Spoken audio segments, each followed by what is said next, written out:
warahmatullahi wabarakatuh.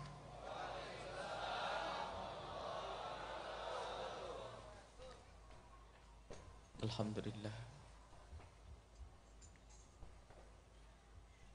alladzi akrama man syaa min ibadihi bihubbi rasulillah wa salatullahi wa salamuhu ala habibina wa syafi'ina wa maulana sayyidina Muhammad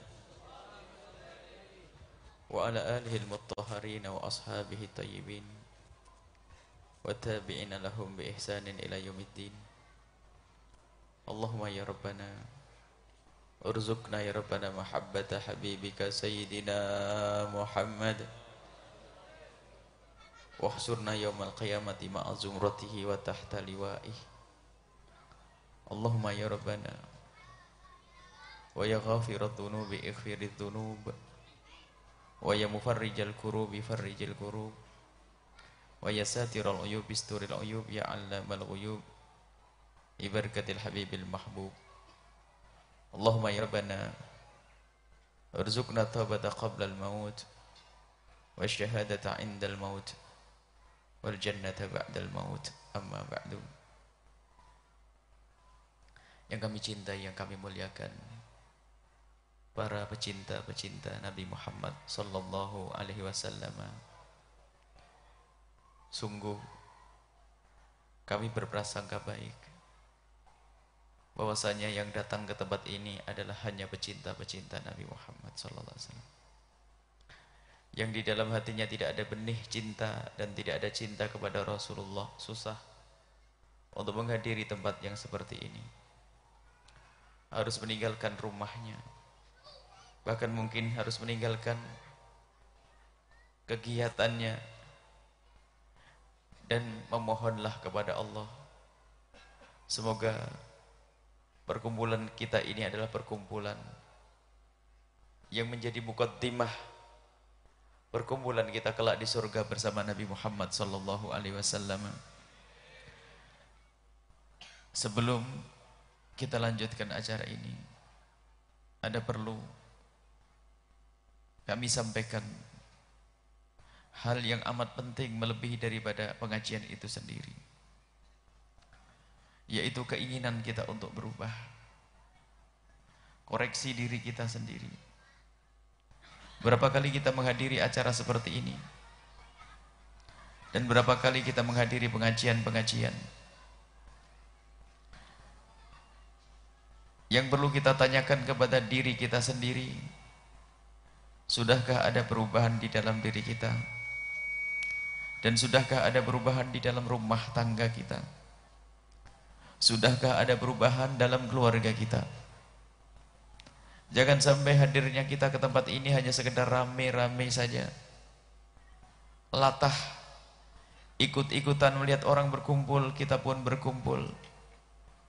Akan tapi ternyata kita tidak berusaha untuk membuat perubahan buah daripada ilmu yang kita dapat tersebut.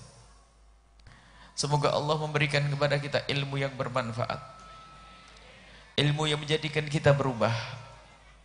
Hidup di dalam rumah semakin indah, semakin serius di dalam mendidik anak-anak kita, semakin mudah kita untuk berbakti kepada orang tua kita, semakin kita baik dengan tetangga kita, semakin kita jujur di dalam kita bekerja, semakin kita khusyuk kepada Allah Subhanahu wa ta'ala. Beragama itu bukan pamer di depan manusia, tapi beragama itu pamer di hadapan Allah Subhanahu wa ta'ala. Tidak cukup orang berpura-pura baik di saat berada di majlis, atau mungkin menangis di saat mendengar sejarah Nabi disebutkan. Tidak cukup tangis, dan orang tidak butuh tangis. Akan tapi kita butuh hubungan baik dengan sesama manusia. Kita ingin hidup saling mencintai. Kita hidup dengan penuh kasih sayang. Hilangnya makna kasih sayang dan hilangnya cinta inilah yang menjadikan kakak beradik berebut waris. Antara ustadz dengan ustadz mungkin bermusuhan. Seorang atasan zalim kepada bawahan, yang bawahan curang dan seterusnya, karena hilangnya makna kecintaan. Dan mungkin sekali itu semua dilakukan oleh orang yang sering menghadiri majelis ilmu, tapi yang hadir hanya jasadnya saja dan akalnya saja, tapi rohnya tidak hadir, sehingga tidak ada perubahan di dalam rumahnya. Maka mari kita saat ini niat yang sesungguhnya. Dan pengajian yang sesungguhnya bukan gebiar sesaat semacam ini, akan tapi rutin yang selama ini sudah Bapak Ibu laksanakan. Pengajian rutin di sini dengan Ustadz Chef. Pengajian rutin itulah yang akan nambahkan ilmu. Ini aja gebiar sesaat untuk mengingatkan bahasanya di sini ada majelis rutinan per bulan. Setiap bulan ada majelis ini dan mohon dihadiri. Sesaat kami juga akan datang di tempat ini. Akan tapi harus benar-benar niat di saat kita ingin menghadiri majelis ilmu, majelis taklim, karena kita ingin berubah. Ingin mencontoh akhlak Nabi. Ingin menghadirkan rahmat Nabi SAW di tengah-tengah masyarakat kita. Kalau tidak ada niat semacam ini, percuma kita datang. Dan alangkah banyaknya orang, mungkin dia bisa menghadiri maulid Nabi setiap hari, setiap minggu, setiap bulan.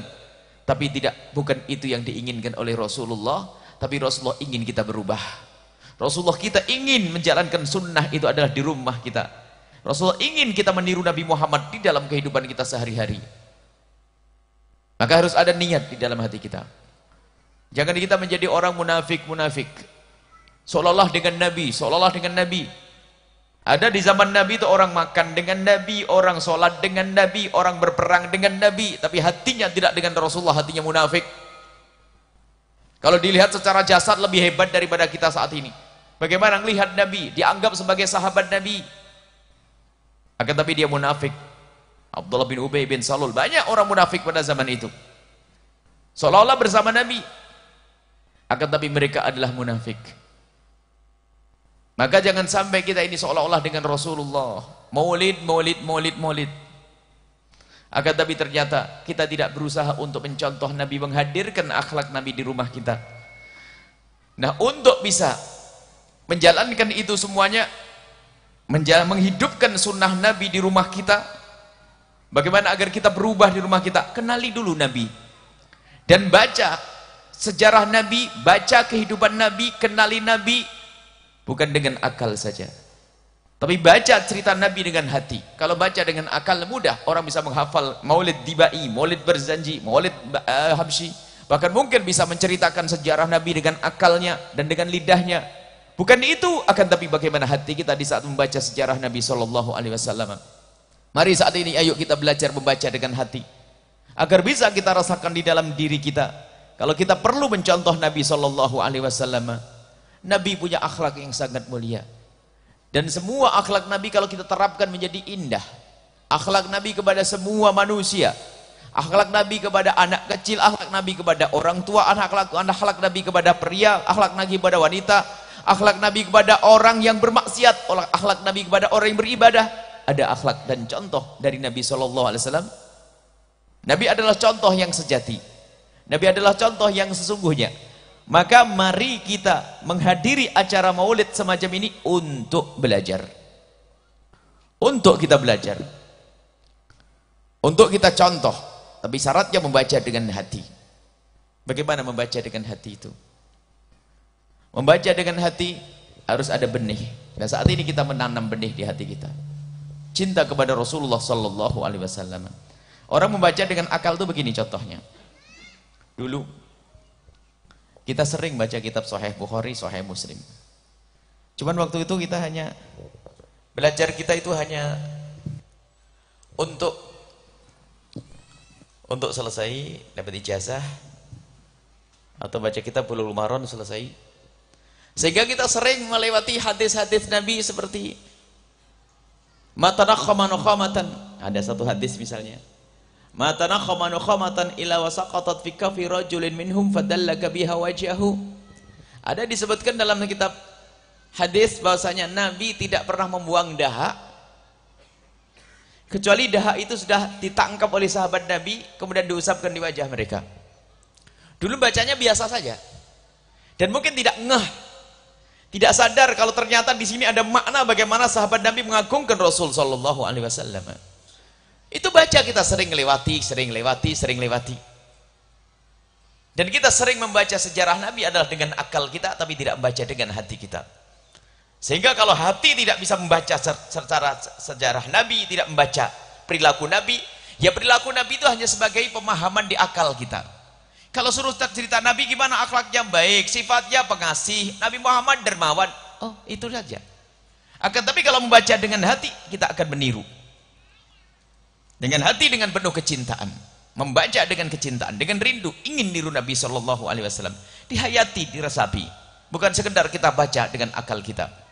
Orang bisa membaca maulid Nabi, menghafal maulid itu seminggu selesai.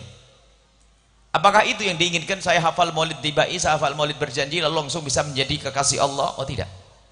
Tapi harus difahami, dirasakan dengan hati kita, baru kita amalkan nanti.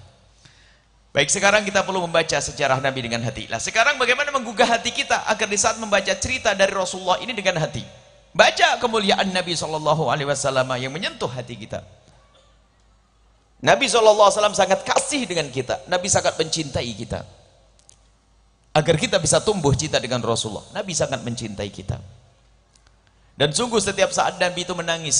Kalau di tengah malam ditemukan oleh Siti Aisyah, Rasulullah sering menangis. Dan ternyata di saat Nabi Muhammad menangis itu doanya adalah hanya untuk umatku, umatku, umatku. Tidak ingin salah satu dari kita itu terjerumus. Tidak ingin salah satu dari kita itu masuk neraka. Itulah akhlak Nabi SAW. Tidak ingin ada orang masuk neraka. Bahkan orang yang memusuhi Nabi, yang menyakiti Nabi, bagaimana Nabi Muhammad berakhlak dengan mereka. Dikisahkan Nabi waktu masuk Taif. Lihat, itu Nabi kita, Nabi Muhammad. Waktu Nabi masuk Taif, Nabi dipukuli oleh orang Taif, diseksa oleh orang Taif. Padahal Nabi ke situ bukan mau minta makan, bukan mau minta duit, tapi Nabi ke Taif, ke kampung Taif itu ingin mengajak mereka agar mereka selamat. Akan tapi malah saat itu dilempari, ada yang melempar batu, ada yang melempar sandal, ada yang bermacam-macam, menyakiti Nabi SAW. Bahkan saat Nabi keluar pun dilarang. Nabi tidak boleh keluar. Pokoknya biar Muhammad mati di situ, kata mereka. Akan tapi Nabi Muhammad pun harus keluar karena Nabi harus melanjutkan dakwah ke tempat yang lain. Diizinkan oleh mereka keluar, akan tapi ternyata di saat Nabi Muhammad keluar, mereka memberikan hadiah satu demi satu, memberikan hadiah pukulan untuk Rasulullah SAW. Dan dipukul Nabi Muhammad, dipukul sampai terjatuh, dan dipukul sampai terjatuh, dipukul sampai terjatuh Nabi Muhammad SAW. Sehingga Nabi Muhammad sedikit cepat lari agar orang itu tidak terus memukulnya. Karena Nabi bukan karena takut sakitnya, akan tapi Nabi takut bahwasanya semakin banyak mereka memukul, semakin dalam nerakanya. Sampai Nabi menjauh dari mereka. Lihat, di saat Nabi menjauh dari mereka, Nabi duduk di bawah pohon kurma. Nabi duduk di bawah pohon kurma, dalam riwayat pohon anggur. Nabi menghadapkan wajah beliau ke orang-orang Taif, melihat ke langit. Takut ada azab turun. Melihat ke langit. Lalu Nabi memohon, Allahumma la tu'adzibhum. Ya Allah, jangan kau hukum mereka. Allahumma la tu'adzibhum. Ustadz zaman sekarang ini diperlakukan kurang baik sedikit oleh jamaahnya sudah emosi. Allah. Istrinya masaknya kurang enak saja sudah marah-marah. Suaminya gajinya kurang sedikit saja sudah heboh ribut. Nabi dipukuli, disakiti, tidak ingin ada musibah turun. Melihat ke langit, Rasulullah lalu mengatakan, Allahumma la tu'adzibhum. Ya Allah, jangan kau hukum mereka. Lalu Nabi menengadahkan tangan dan berdoa, Allahumma hdi qaumi fa innahum la ya'lamun. Ya Allah, berikan petunjuk kepada kaumku. Mereka berbuat begitu karena mereka belum tahu. Padahal sudah dipukuli. Sudah dipukuli Nabi Muhammad SAW, diseksa. Padahal Nabi ingin menghadiahkan sesuatu yang sangat berharga untuk mereka agar selamat nanti di akhirat. Sampai Nabi mau dibantu oleh malaikat. Malaikat datang, malaikat penjaga, malaikat datang menawarkan, ya Rasulullah, kalau engkau menginginkan, kalau engkau izinkan, akan aku angkat gunung itu dan akan aku tumpahkan di atas kepala mereka. Nabi spontan menjawab, tidak, jangan lakukan itu wahai malaikat. Aku masih berharap dia nanti bersyahadat dan dia nanti keturunannya akan menjadi umatku yang ahli la ilaha illallah. Lihat, itulah akhlak Nabi SAW. Mana kelembutan hati kita sekarang? Kita nyimpan dendam sana sini, marah sana sini. Lihat, sedikit tersinggung saja dah. Mana akhlak mulia? Mana hati yang lembut yang katanya jago maulid? Mana akhlak Rasulullah? Kesalahan orang kita ingat sepanjang waktu, bahkan mungkin kejelekan kita, kebusukan hati kita. Ada orang berbuat salah kepada kita, kita marah, lalu kita katakan, awas aku tuntut nanti di akhirat. Mau nuntut di akhirat? Yang mau menuntut di akhirat akan ketinggalan dari rombongan Nabi Muhammad SAW. Ada orang dendam, marah, kebencian. Mana itu? Bukan akhlaknya Nabi SAW. Sehingga permusuhan terus terjadi. Kakak adik kadang-kadang, masya Allah, rebutan waris, rebutan madrasah, rebutan pondok, rebutan macam-macam, rebutan perusahaan, macam. Dengan saudaranya, kelihatannya kenal Nabi, lihat. Kalau dilihat modelnya, masya Allah, modelnya pengikut Nabi. Akan tapi hatinya jauh daripada akhlak Nabi SAW. Ingat, ilmu ini bukan untuk orang lain, tapi untuk diri kita sendiri. Bagaimana urusanmu dengan istrimu, bagaimana urusanmu dengan suamimu, bagaimana urusanmu dengan anakmu, bagaimana kasih sayangmu dengan orang yang bekerja denganmu. Nabi adalah penuh kasih. Ini loh ilmu. Tidak cukup kita mengaku-ngaku cinta Nabi, cinta Nabi. Nabi tidak butuh pengakuan dengan lidahmu, akan tapi Nabi nanti akan diperlihatkan oleh Allah hatimu semuanya. Ingat di padang mahsyar nanti, lihat. Di padang mahsyar ini pengakuan ini enggak berlaku semuanya. Dakwah ini enggak, pengakuan enggak dianggap semuanya, akan tapi hakikat yang ada di dalam hatimu. Orang di padang mahsyar semuanya mengaku nanti cinta Nabi, cinta Nabi. Mengaku mereka ingin ikut Nabi karena rombongan Nabi Muhammad adalah rombongan yang paling cepat menuju surga Allah. Tapi ingat, tidak semua orang yang melihat Nabi Muhammad bisa mendekat kepada Rasulullah sallallahu alaihi wasallam. Bahkan bukan orang yang jasadnya dulu dekat dengan Nabi lalu bisa bersanding dengan Nabi, tidak. Akan tapi yang menjadikan seorang dekat dengan Nabi adalah orang yang punya cinta kepada Nabi. Sehingga di padang mahsyar nanti, lihat. Di padang mahsyar nanti orang itu dicari oleh Rasulullah kalau itu pecinta Nabi yang sejati waktu di dunia, bukan ngaku-ngaku. Bukan tulisannya di bajunya I love Rasulullah. Anak kami tadi pagi, anak kami dikasih baju ada tulisannya I love Rasulullah, aku cinta Nabi Muhammad. Itu bagus tulisannya. Akan tapi yang lebih terpenting adalah hatimu, di dalam hatimu wahai anakku, bagaimana mencintai Rasulullah yang sesungguhnya. Kalau masalah tulisan bisa membuat percetakan yang gede, rumahnya cinta Rasul, cinta rumahnya sampai mungkin modelnya adalah cinta Nabi, boleh.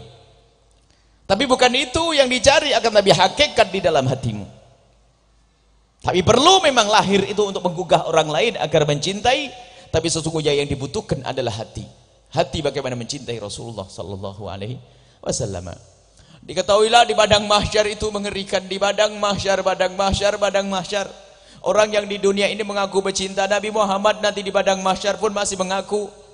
Akan tapi di saat Nabi Muhammad bersama rombongan beliau, lihat, rombongan Nabi Muhammad itu cepat seperti kilat melewati padang mahsyar. Makanya orang yang tadi mau menuntut di akhirat itu ketinggalan tuh, yang dendam sama saudaranya itu ketinggalan tuh. Di padang mahsyar tuh ribuan tahun orang ada di sana. Kecuali rombongan pecinta Nabi Muhammad dikatakan adalah melewati padang mahsyar itu mabaina dhuhri wal asri, seperti antara zuhur dengan asar. Allah.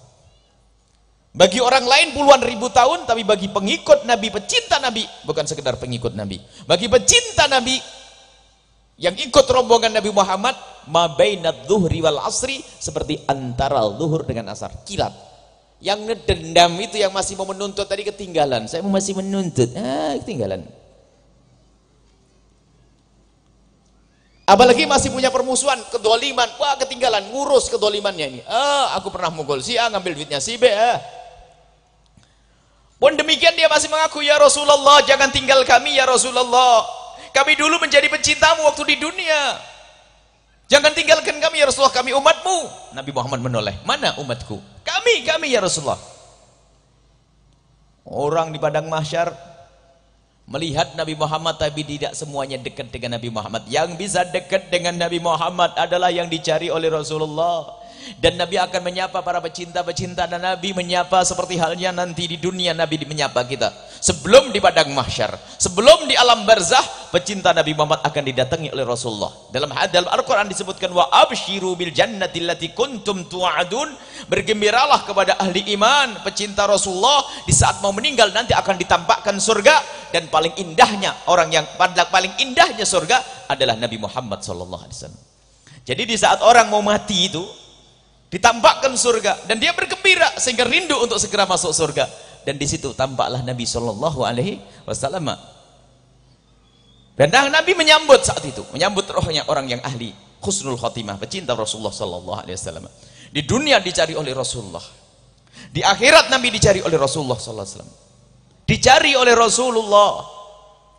Di akhirat dicari oleh Nabi Muhammad. Maka kalau kita mencari Rasulullah, kelihatan Nabi. Kalau kita ingin dekat dengan Nabi Muhammad, nggak bisa. Yang menghalangi kita dekat apa? Kita kurang ajar sama suami, istri kurang ajar sama suami, nggak bisa dekat Rasulullah. Zalim kepada istri, nggak dekat sama Rasulullah. Susah dekat kepada Rasulullah sallallahu alaihi wasallam. Perzinaannya menjadikan tidak bisa dekat ke Rasulullah. Makan riba nggak bisa dekat dengan Rasulullah. Biarpun ngomong, saya setiap hari maulidan ya Rasulullah, maulidmu tidak laku. Karena ini sarana untuk mendekatkan hati dengan Rasulullah sallallahu alaihi wasallam. Ini sarana. Tapi hati yang sesungguhnya, sehingga waktu Nabi Muhammad meluncur menuju surga, orang-orang yang mengaku dulu di dunia sebagai pecinta Nabi Muhammad, di akhirat pun mengaku, ya Rasulullah, kami mencintaimu, kami pernah bersolawat di sana, kami pernah menghadiri majelis di sana, ya Rasulullah, kami ikut rombonganmu ya Rasulullah. Nabi menoleh. Setelah itu Nabi bergeleng, tidak, kamu tidak bisa ikut rombonganku. Aku tidak bisa mengenalimu saat ini karena waktu di dunia kamu tidak mengenaliku dengan hatimu. Ditinggal oleh Rasulullah sallallahu alaihi wasallam. Dan semua orang yang di dunia mengaku pecinta Nabi, ternyata nanti di akhirat menggigit jari. Dalam hadis Imam Bukhari menyebutkan bagaimana mereka menggigit gijak tangan mereka, ditamakan tangan mereka sampai habis, tumbuh lagi, sampai habis, tumbuh lagi. Kenapa? Hanya ngaku tok, ngaku cinta kepada Rasul sallallahu alaihi wasallam. Dan kami sampaikan kepada semuanya, tidak ada kata terlambat. Mungkin ada yang hadir ke tempat ini adalah orang yang paling jelek, melakukan segala bentuk dosa dan kemaksiatan, tapi ingat ada pintu tobat di sana. Maka jangan lama-lama. Mungkin ada di antara yang hadir, semoga Allah mengampuni kita semuanya. Mungkin ada di antara yang datang pernah berjudi, mungkin ada yang pernah mabuk, mungkin ada yang pernah kepleset berzina, mungkin. Malam inilah ayo kita jadikan malam terakhir untuk itu semuanya. Kita berpisah dengan kemaksiatan itu. Kita menuju pintu tobat, pintu pengampunan Allah. Wa ma kana Allah liyu'adzibahum wa anta fihim. Allah tidak akan menyiksa siapapun selagi Nabi Muhammad ada di hati. Kembali sekarang dengan Rasulullah. Ayo tobat semuanya. Jangan menyerah dengan dosa-dosa. Sebesar apapun dosa yang pernah kita lakukan, ketahuilah kalau kita tobat meminta kepada Allah, Allah akan hapus itu semuanya dan tidak akan tampak dosa itu nanti di padang mahsyar. Kalau sudah tampak tidak, kalau dosa sudah tidak tampak di padang mahsyar, dekat kita dengan Rasulullah. Yang menjadikan jarak antara kita dengan Nabi Muhammad adalah dosa yang kita lakukan di dunia, kok kita tidak segera minta ampun kepada Allah. Kalau mencari orang yang tidak punya dosa, nggak ada di dunia ini. Semuanya punya dosa. Yang tidak berdosa hanya Rasulullah. Kita punya kesalahan, akan tapi ketahuilah, ayo kita kembali kepada Allah.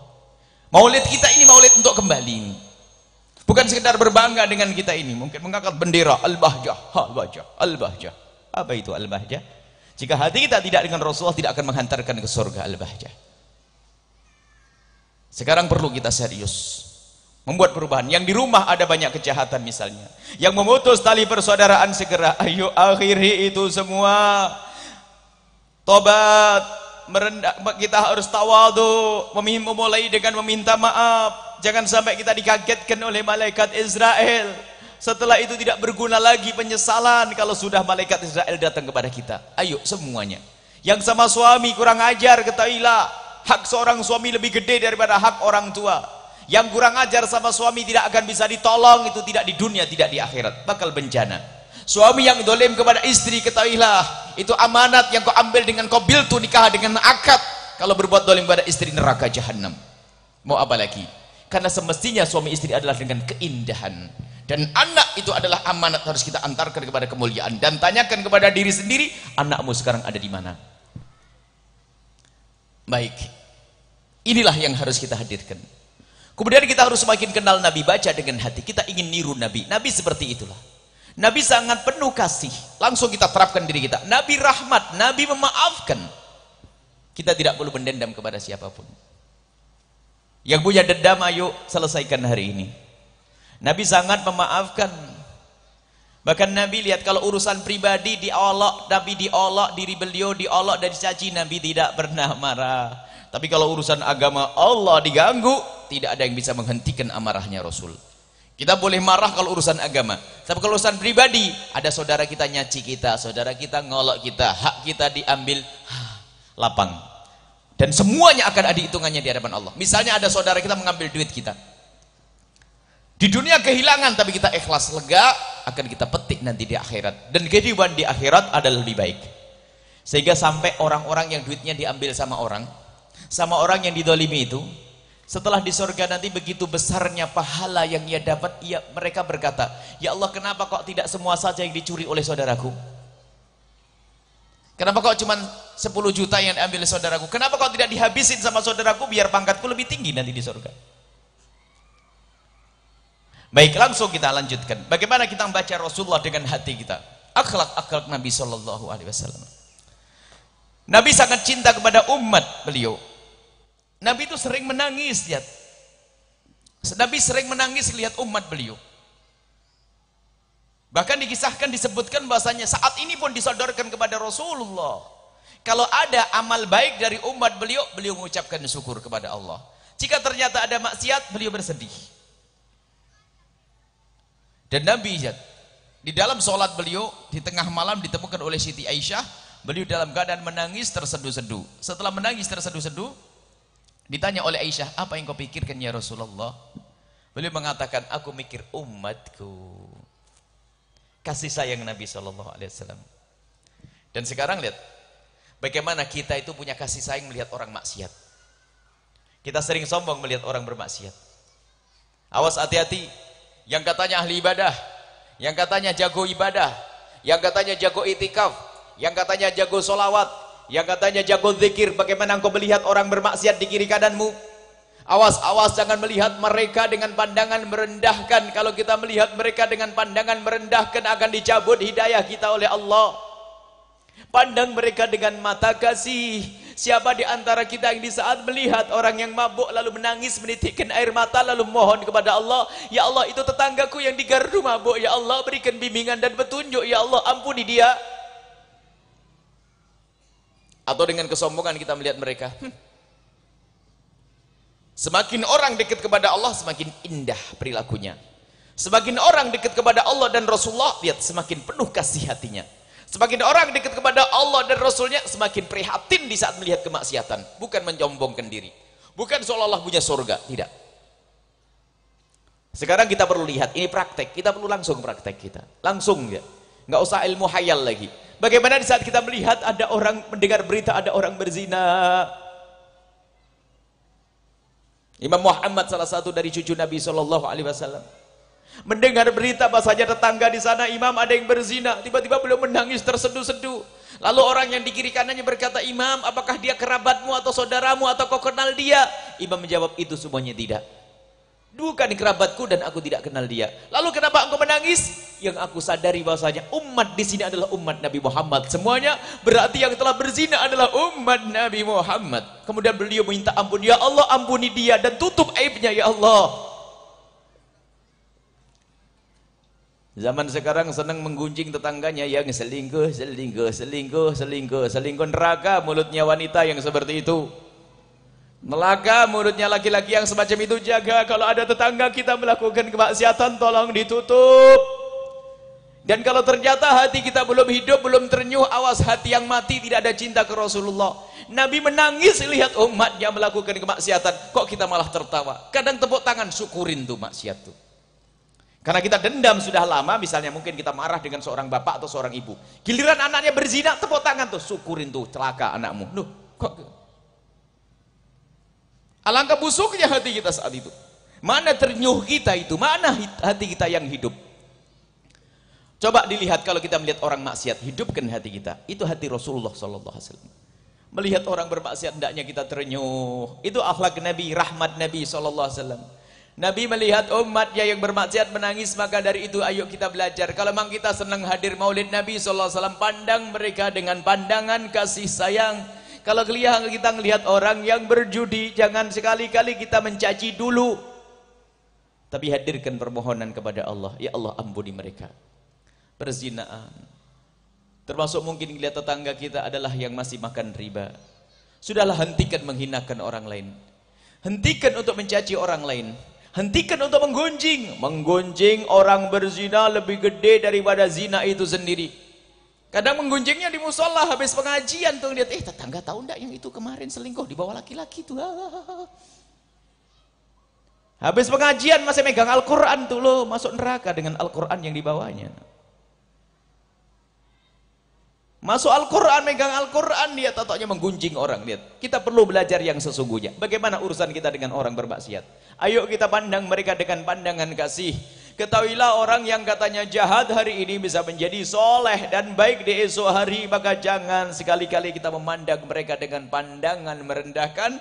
Akan tapi lihat hati Nabi, pandangan kasih sayang. Dan pastikan, jangan anda lewatkan sesaat pun kalau anda melihat kemaksiatan. Mungkin di pinggir jalan, Masya Allah. Apalagi pakai guyonan, itu sudah tidak karu-karuan. Mohon maaf. Banyak orang-orang di pinggir jalan yang tidak menutup aurat dan sebagainya. Ada dua model manusia. Yang pertama adalah malah bikin guyon. Ayo. Yang anak-anak muda yang katanya maulidan setiap hari. Itu lihat. Lihat tuh. Mana maulid Nabi Musa selama ini? Mestinya ternyuh. Dan paling tidak qaddul basar, astagfirullah. Saya tidak boleh melihat itu. Haram. Kemudian setelah itu, ya Allah, jadikan di esok hari menjadi wanita yang bisa menutup auratnya, ya Allah. Yang pertama ada orang model guyonan yang semacam, lihat maksiat guyon malan. Yang kedua adalah merendahkan. Semuanya tidak selamat ini. Semuanya tidak selamat ini. Dan inilah kasih sayang yang dihadirkan oleh Rasulullah untuk kita semuanya. Jadi kasih sayang kepada orang yang bermaksiat sekalipun itu akhlaknya Rasulullah. Maka kita harus punya kasih sayang kepada orang yang pernah melakukan kemaksiatan. Kita harus terenyuh dan tanyakan hati kita, pernahkah kita menangis di saat mendengar tetangga kita berjudi? Pernahkah kita menangis di saat kita mendengar tetangga kita berzina? Pernahkah kita menangis di saat kita mendengar tetangga kita meninggalkan sholat? Mana akhlak, mana hatinya Rasulullah sallallahu alaihi wasallam? Kita sering sombong, lihat. Makanya beribadah yang salah bukan mengagungkan Allah, mengagungkan dirinya. Kelihatannya sujud, tapi bukan Allah yang diagungkan, dirinya yang diagungkan. Makanya menjadi orang sombong, seolah-olah jadi semakin banyak zikirnya, semakin banyak ibadahnya, semakin menyombongkan dirinya. Buktinya merendahkan orang lain. Tapi tanda orang beribadah yang benar, semakin banyak beribadah, semakin tawadhu dia. Semakin lembut dengan sesama, lihat. Ada orang kalau sudah jadi ahli ibadah, sudah jalan sampai dong. Apaan tuh? Siapa itu? Astaghfirullahaladzim. Astaghfirullahaladzim bukan istighfar yang sungguhnya. Subhanallah, astaghfirullah. Astaghfirullahnya itu sebetulnya bukan minta ampun kepada Allah. Istighfarnya adalah merendahkan orang lain dan menyombongkan dirinya sendiri. Jangan lakukan itu semuanya. Pandang mereka dengan kasih sayang orang yang bermaksiat. Itulah akhlak Nabi. Ibadah sudahlah pas-pasan saja sudahlah. Tidak usah kita target ibadah semalam 100 rakaat atau 1000 rakaat. Bukan bagianmu itu. Tapi terpenting adalah bagaimana kita menata hati kita ini. Ibadah cukup sholat qobliyah, sholat 5 waktu tepat. Ditambah qobliyah ba'diyah. Duha 2 rakaat, tahajud 5 rakaat, selesai. Tapi hati yang benar di akhlaknya Nabi sallallahu alaihi wasallam. Dan ternyata hidupnya hati itu dengan semacam terenyuh, memohon, diam-diam doa terus tiap, ya Allah, tetanggaku itu, ya Allah, anaknya Masya Allah sudah mulai gede tapi belum menutup auratnya, ya Allah. Wahai para ustadz yang hadir di tempat ini, pernahkah anda memanjatkan doa seperti itu? Wahai orang yang katanya ahli ibadah, pernahkah anda memanjatkan doa semacam itu? Kalau sudah, puji syukur kepada Allah, kalau belum, istighfarlah. Kadang-kadang kita lebih enak mengajak, kasihan tuh Pak Haji, Masya Allah anaknya biarin tuh, gimana tuh, loh kok begitu? Bukan begitu caranya. Akhlak Nabi bukan semacam itu. Kita perlu menata hati kita. Baik, kita lanjutkan bagaimana akhlak Rasul sallallahu alaihi wasallam. Akhlak Nabi kepada anak-anak kecil. Akhlak Nabi kepada anak kecil, lihat. Ini sebenarnya muqaddimah Satu Hati Al-Bahjah kemarin ingin kita syarahi semua akhlak Nabi. Akhlak Nabi kepada musuh, akhlak Nabi kepada anak kecil. Nabi Muhammad dengan anak kecil penuh kasih. Allah. Rasulullah dengan anak kecil, lihat, kita sudah nggak punya kasih sayang dengan anak kecil, ya.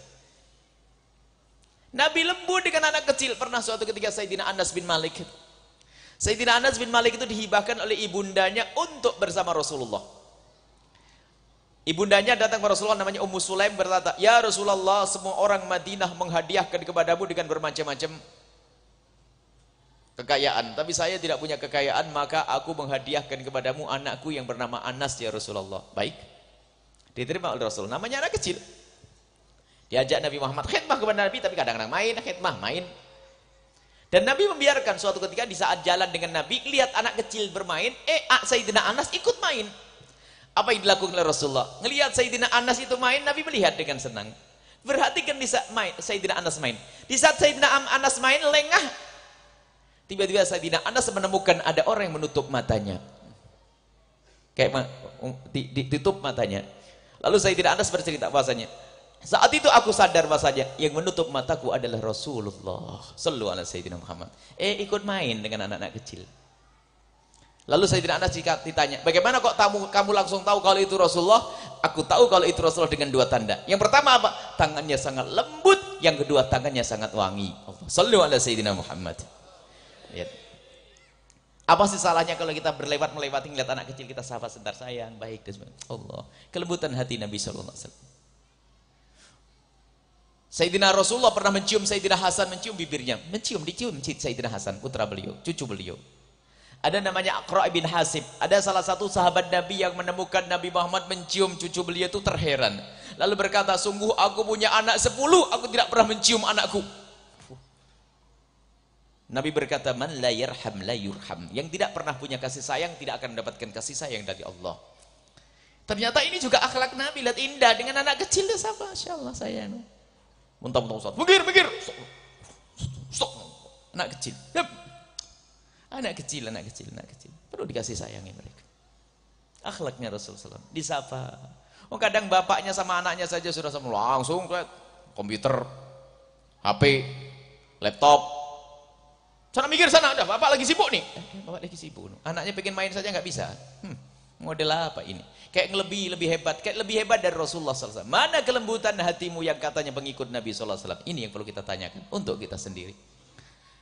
Dalam keadaan sholat, Nabi Muhammad pun meladeni. Nabi Muhammad pernah Sayyidina Husain suatu ketika, waktu Nabi Muhammad sholat, naiki di leher Rasulullah. Sehingga Rasulullah memanjangkan sujudnya. Rasulullah memanjangkan sujud beliau. Karena Nabi Muhammad waktu itu dalam keadaan sujud, dipanjangkan sujudnya. Sahabat Nabi pada bingung, lalu bertanya apakah ada dirubah cara sholat. Ya Rasulullah, Nabi Muhammad menjawab, oh tidak, walakin irtahalani ibni hadha wa inni akrahu an uajjilahu hatta yaqdiya hajatahu. Tidak ada yang dirubah cara sholat, tetap seperti biasa. Cuman tadi waktu aku sujud, cucuku Sayyidina Husain, cucuku Husain itu lagi menaikiku. Aku tidak ingin mengganggu dia sampai selesai dia puas naiki leherku. Dibiarkan. Astaghfirullah, geluduk anaknya jatuh sampean. Wah. Model apa ini? Bahkan Nabi menggendong anaknya di saat sholat. Hei para ibu, jangan dibiarkan anaknya jerit-jerit, dijamin tidak khusyuk. Sambil sholat digendong anaknya, Allahu Akbar. Rukuk begini tidak apa-apa. Sami Allah liman hamidah. Setelah itu sujud diletakkan anaknya. Masya Allah, akhlak Nabi. Kasih sayang dengan anak-anak kita. Lembut, sapa, sentuh kepalanya. Masya Allah, mencium anak kecil dan sebagainya. Adalah keindahan. Itu akhlaknya Rasul sallallahu alaihi wasallam. Banyak ini kelembutan hati kita ini sudah hilang, kelembutan hati sudah. Banyak lagi kisah-kisah indah Nabi sallallahu alaihi wasallam, bagaimana Nabi dengan istri, wahai para suami yang punya istri. Pengabdian kepada istri, kelembutan kepada istri beliau. Sampai kami membayangkan indahnya suasana saat itu. Di saat Rasulullah SAW melihat Sayyidah Sofiyah itu mau naik ke onta itu tidak bisa. Karena onta itu tinggi. Jadi ada sekeduk, ada tempat. Onta itu biarpun duduk, tidak mudah bagi wanita untuk naik. Sayyidah Hafsah itu susah naik ke onta. Tiba-tiba Nabi Muhammad jongkok dan membiarkan lututnya untuk jadi tangga. Kemudian Sayyidah Hafsah naik, nginjak lututnya Rasulullah. Kemudian didorong Sayyidah Hafsah naik ke onta. Allah. Kalau zaman sekarang itu seorang suami bukain pintu istrinya itu loh, pintu mobil dan sebagainya. Pandangan indah. Suasana yang sangat indah. Kemesraan itu lihat. Semua merindukan yang semacam ini. Dan dinikmati karena Nabi melayani dengan kasih sayang dan cinta. Bukan terpaksa. Seorang suami membukakan pintu mobil istrinya. Dan begitulah Rasulullah SAW meladeni istri beliau Sayyidah Aisyah. Yang itu masih kanak-kanak. Siti Aisyah lihat diajak lari-lari, diajak lomba lari. Ayo Aisyah lomba lari denganku. Lomba lari, menang Siti Aisyah. Kalah aku ya Aisyah. Suatu ketika di saat Siti Aisyah sudah mulai dewasa, Nabi Muhammad ngajak berlari lagi. Rasulullah Kak menang. Siti Aisyah kalah. Rasulullah mengatakan, satu Aisyah. Guyonan. Bahkan pernah ini pemandangan, coba baca dengan hati, keindahan lihat. Bukan sekedar baca lafaz. Suatu ketika Nabi Muhammad melihat orang Habasyah itu lagi main tari-tari tradisional. Tari-tari orang Habasyah dengan mukul-mukul rebana, lompat sana, lompat sini. Nabi melihat. Dan diizinkan yang demikian oleh Nabi. Siti Aisyah tuh pengen lihat, aku pengen melihat. Kau pengen melihat ya Aisyah? Ya Rasulullah, aku pengen lihat. Sini. Diizinkan Rasulullah untuk melihat dan Siti Aisyah diletakkan di belakang Rasulullah. Kata Siti Aisyah, dan daguku menyandar di pundaknya Rasulullah. Lalu berkata Siti Aisyah, wa kana khaddi ala khaddihi sallallahu alaihi wasallam, dan pipiku menempel di pipinya Rasulullah sallallahu alaihi wasallam. Allah. Kebayang ini. Indahnya seperti Masya Allah. Suasana. Lihat. Sekarang boncengan aja itu waktu jadi pengantin itu pun yang nyuruh tukang fotonya. Suruh bonceng, pegang itu waktu tukang foto. Setelah itu sudah jalan sana. Masya Allah. Mana keindahan yang sesungguhnya? Belajarlah dari Nabi SAW. Kemudian seorang wanita kepada Rasulullah, kepada seorang laki-laki, Nabi mendidik. Seorang wanita bertanya, hei para wanita dengar, biar adil nih, kalau bapak-bapak tok nanti gak enak bener bu ya, ini kok ibu tok yang dibela. Kita belajar dari Rasulullah saat ini. Pulang harus ada perubahan di rumah kita. Nggak usah muluk-muluk jadi pejuang apa nanti. Memerangi mana? Nah, ntar dulu. Jangan mikir perang macam-macam. Perangi itu kesombongan kita dengan istri kita. Perangi kesombongan kita dengan suami kita. Perangi kesombongan kita dengan anak kita. Itu aja dulu. Nggak usah muluk-muluk. Nggak usah ngangkat senjata ke Palestina sana. Nggak usah. Ke Israel sana. Nggak usah. Ntar dulu. Di rumahmu itu benahi itu biar indah. Baru nanti perang nanti. Suatu ketika ada seorang wanita bertanya, ya Rasulullah, apa kewajiban seorang wanita kepada suaminya? Rasulullah menjawab, kewajibannya banyak, diantaranya adalah patuh. Patuh itu seperti apa ya Rasulullah? Dijawab oleh Rasulullah, kalau seandainya engkau di atas keledaimu lalu suamimu menginginkanmu, kau harus turun dan layani suamimu. Seberat itukah ya Rasulullah? Ya, itulah haknya seorang suami. Ada istri ogah-ogahan, Masya Allah. Kalau suaminya membutuhkan kadang ntar dulu, yang pura-pura nyuci piringnya lama-lama. Istri model apa itu? Padahal suaminya kerja seminggu sekali datang, sampai di rumah masih ntar pak, masih ini. Mestinya kalau suaminya datang sudah disiapin semua belanja dan. Masya Allah. Perlu pengabdian, ini loh contoh yang diajarkan Nabi. Ya, kalau semuanya menjalankan akhlak Nabi, apa yang kurang? Indah semuanya. Dengan anak-anak baik, istrinya dengan suami baik, suaminya dengan istri baik. Rahmah ada di rumah kita. Belum lagi dengan tetangga dan pembantu.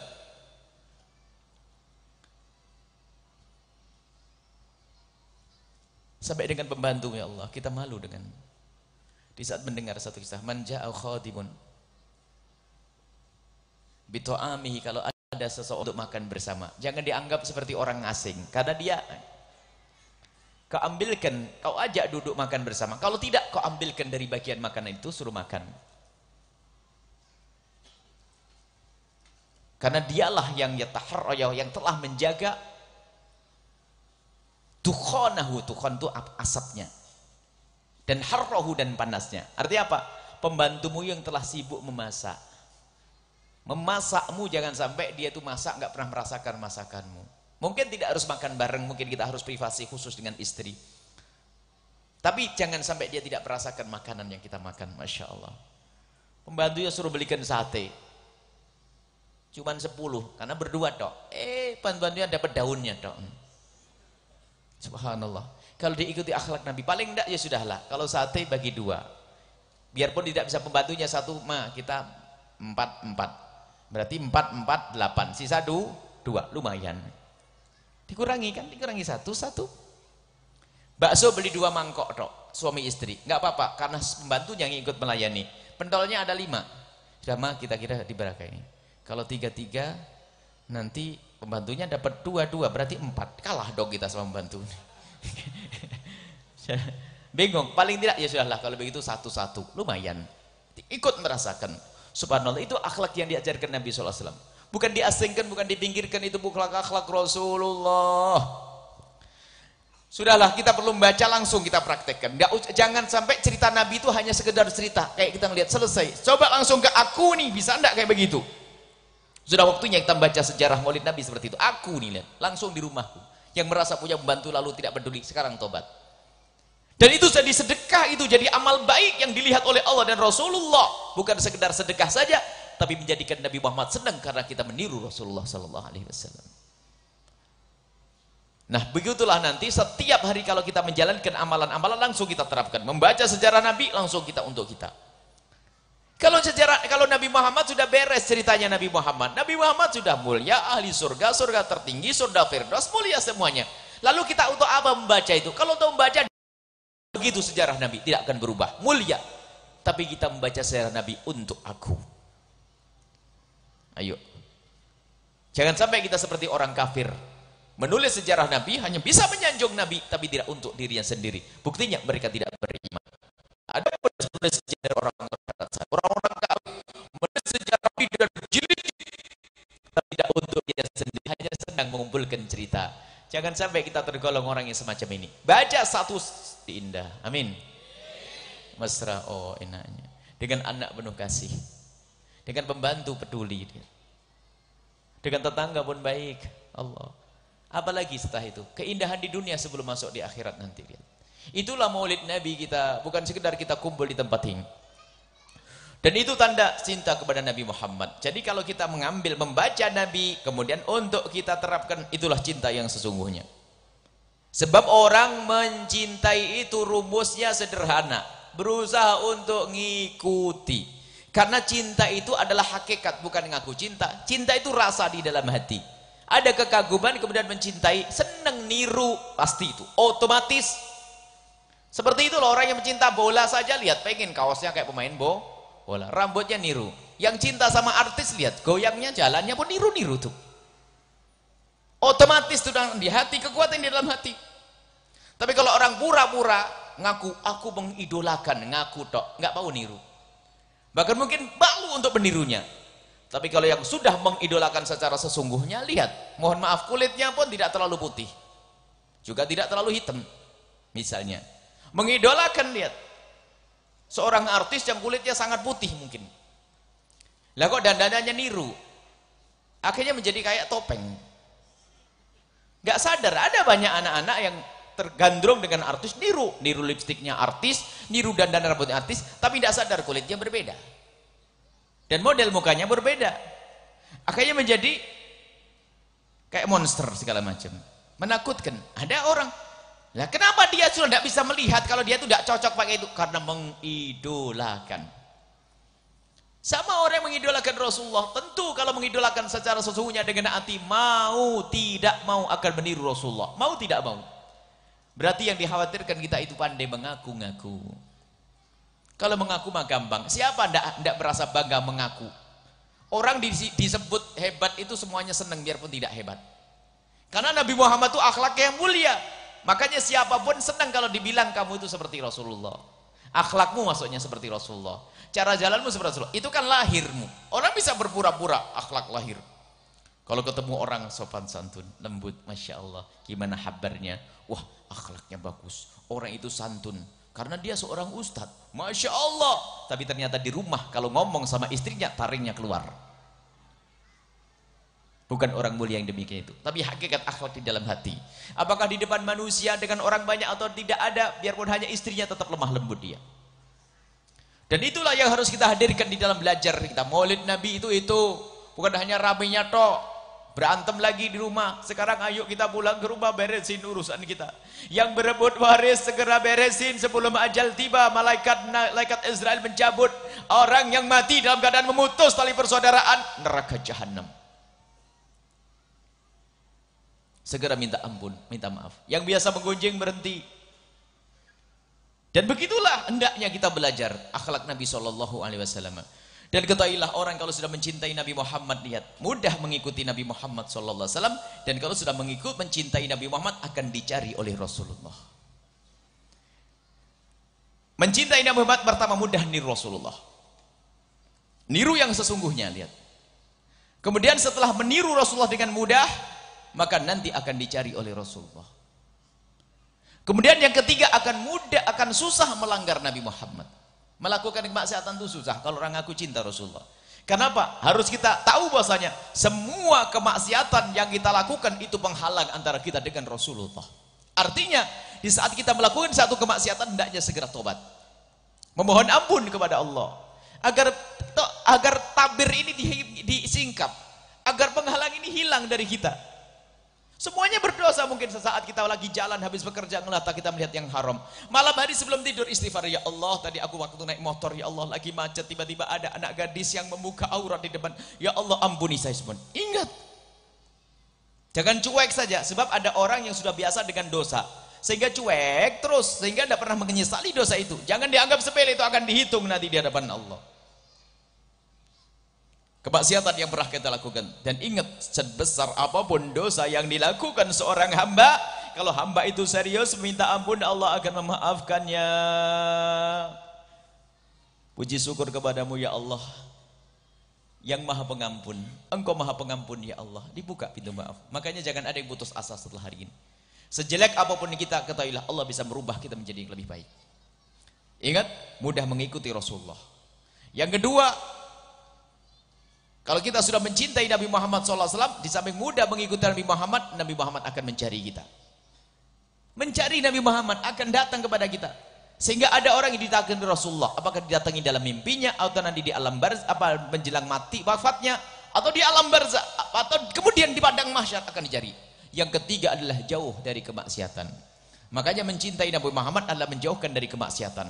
Semakin cinta Nabi Muhammad, susah maksiat. Ada dikisahkan, ada satu orang ngadu ke Rasulullah, ya Rasulullah, aku punya kebiasaan berzina. Oh, luar biasa, punya kebiasaan berzina. Cuman karena dia pengen bener, pengen tobat, tanya kepada Rasulullah terang-terangan, ya Rasulullah, aku pengen cari obat, saya susah meninggalkan zina ya Rasulullah.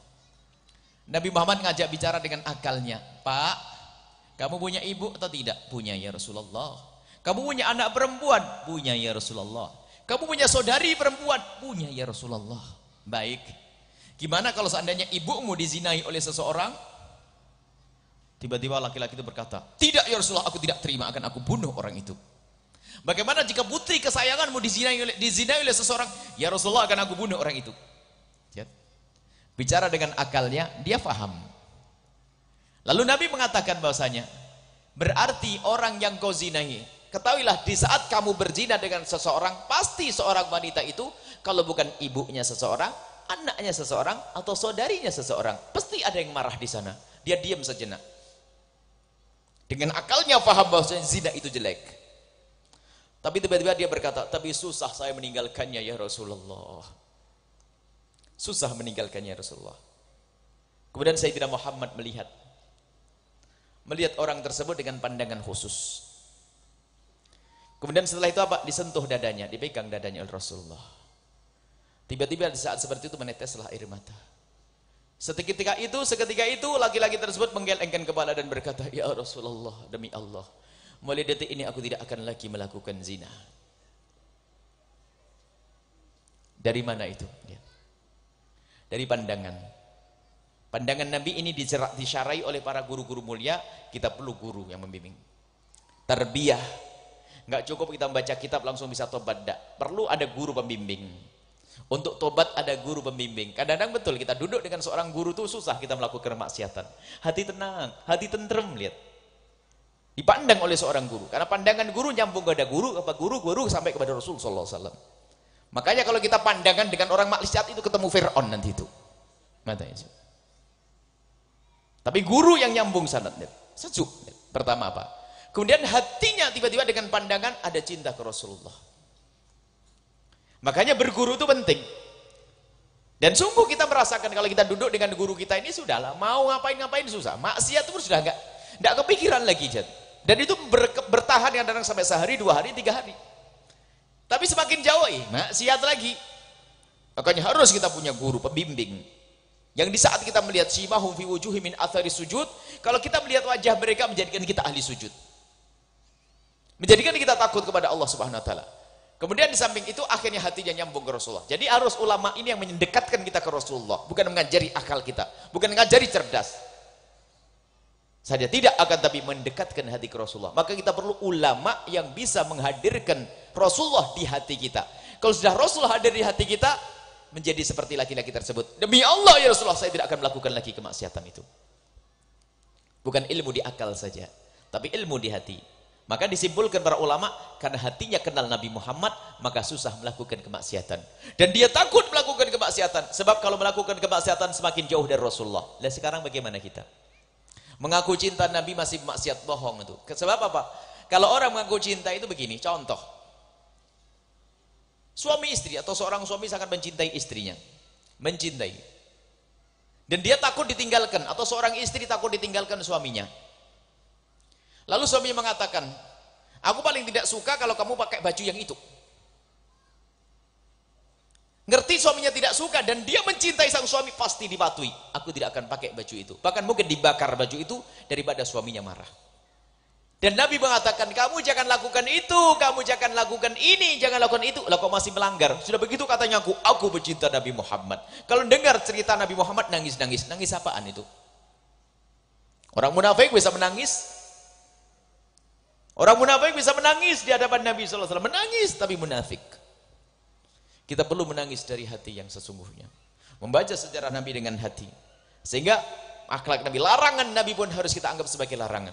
Bahkan dari yang makruh saja, mohon maaf, makruh pun kita harus sadar kalau kita melakukan kemakruhan. Sampai dikatakan, kalau seandainya Anda lagi meminum air, sunnah Nabi adalah dengan tangan kanan. Mungkin karena tangan kanan Anda adalah sakit, lalu Anda meminum dengan tangan kiri. Jangan cuek saja. Anda seolah minta izin, ya Rasulullah, semestinya aku minum dengan tangan kananku, tapi aku tidak bisa ya Rasulullah. Lah ini urusan makruh saja. Para kekasih Allah mengatakan semacam itu. Tidak akan cuek, apalagi yang haram. Kalau ternyata melakukan yang haram, ingat Rasulullah, ya Rasulullah, aku telah melakukan dosa ini, harus minta, ya Allah, jangan sampai dengan dosa ini kau halangi aku ketemu Rasulullah, ampuni, minta ampun, tobat segera. Tapi kalau cuek, mempertebal hijab, mempertebal batas, sehingga susah ketemu Rasul Sallallahu Alaihi Wasallam. Yang mengaku cinta Nabi Muhammad, lihat, kalau itu benar cinta di dalam hatimu, secara otomatis engkau akan susah melakukan kemaksiatan. Kalau ternyata kita masih hobi bermaksiat, yang perlu kita koreksi adalah hati kita. Kurang serius dalam mencintai Nabi Sallallahu Alaihi Wasallam. Maksiat kok masih lancar. Kemudian juga kita harus berusaha untuk menutup pintu kemaksiatan. Contoh perzinaan, buka pintu halal pernikahan. Maka ini juga kami sampaikan, sunnah Nabi, ingat, mempercepat pernikahan anak putri.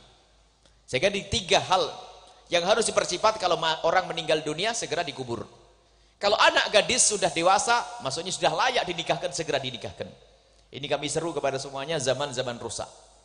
Wahai para orang tua ini, yang mempersulit pernikahan putrinya akan dipersulit urusannya oleh Allah. Nabi pernah mendoakan, Allah masykup man syaqqa ala ummati. Persulitlah orang tua itu yang mempersulit pernikahan putra-putrinya. Kadang-kadang alasannya pengen belum mapan, harus belum selesai kuliah, belum macam-macam ini. Orang tua ini belum punya kerjaan dan sebagainya. Nanti makan apa? Tetap makan nasi anak kita. Persulit urusan pernikahan sampai anaknya melakukan perzinaan. Alhamdulillah. Kalau zinanya seorang anak karena orang tuanya yang bersulit, dosanya akan ditumpangkan kepada orang tuanya yang suka umroh dan haji itu sekaligus. Permudah urusan pernikahan. Makanya kita punya program mempermudah pernikahan. Yang mau nikah, nikah. Dan pernikahan tidak boleh menghalangi sekolah. Saya masih mau kuliah, nggak apa-apa. Kuliahmu semakin mantap. Karena apa? Pikiranmu sudah jelas. Sebab kalau kuliah kemudian pikirannya kemana-mana, lihat. Gimana bisa pinter? HP-nya bunyi titit sudah noleh, titit. Ring, enggak konsum. Enggak pinter-pinter tuh. Pulangnya pun enggak pasti kalau sudah punya istri, lihat. Istrinya pun juga pulang akan ketemu suaminya. Indah. Menghentikan kemaksiatan, lihat. Jangan sampai dibuka pintu haram itu, naudzubillah. Nah ini semakin orang dekat kepada Allah dan Rasulnya, semakin susah melakukan kemaksiatan. Dan tanyakan diri kita sendiri, kalau ternyata kita masih mudah melakukan kemaksiatan, itu tandanya kita belum serius dengan Rasulullah. Dan kalau sudah Rasulullah ada di hati kita, susah kita melakukan kemaksiatan dan sebab kita diampuni oleh Allah. Yuk sekarang kita koreksi langsung saja. Jangan hanya kita kumpul di tempat semacam ini selesai nggak ada buahnya. Nggak ada buahnya percuma. Akan tapi siapapun harus memohon kepada Allah. Memohon, tidak cukup kita berusaha dengan kelihayan kita, kecerdasan kita. Setiap saat minta kepada Allah. Semoga Allah mudahkan kita mengamalkan sunnah Nabi dan berikan kepadaku kecintaan kepada Nabi. Minta, ya Allah berikan kepadaku kecintaan kepada Nabi SAW. Minta. Ada sebuah kisah penutup ini. Ilmunya nanti akan dengan Ustadz Syef pada episode selanjutnya.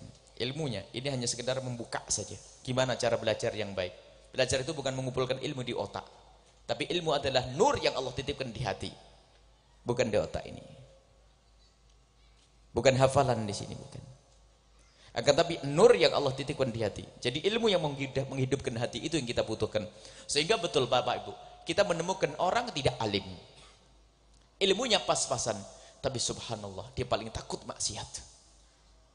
Menemukan kita terharu. Saya tanya, dulu sekolah di mana Mas?